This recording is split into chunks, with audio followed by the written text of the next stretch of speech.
Hello friends, நம்ம இப்போ மதுரையில் ஃபேமஸாக இருக்க ஜப்பான் சிக்கன் எப்படி செய்யுதுன்னு பார்க்கலாம் வாங்க.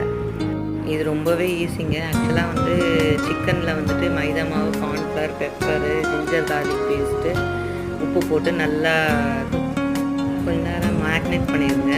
அப்புறமேட்டு நல்லா ஃப்ரை பண்ணி எடுத்துட்டு தனியாக வச்சுக்கோங்க.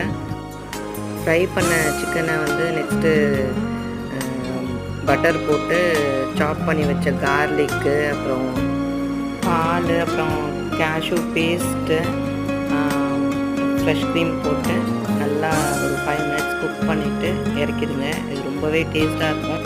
இது ஸ்பைஸியாக இருக்காது, பட் ஆனால் ரொம்ப டேஸ்ட்டாக இருக்கும். பசங்களுக்கெலாம் ரொம்ப நல்லா கொடுக்கலாம். இது பாப்புலரான ஒரு ஹீரோயினுக்கு இது ரொம்ப பிடிக்கும். யாருன்னு தெரிஞ்சால் சொல்லுங்கள். ட்ரை பண்ணிவிட்டு எப்படி இருக்குன்னு சொல்லுங்கள்.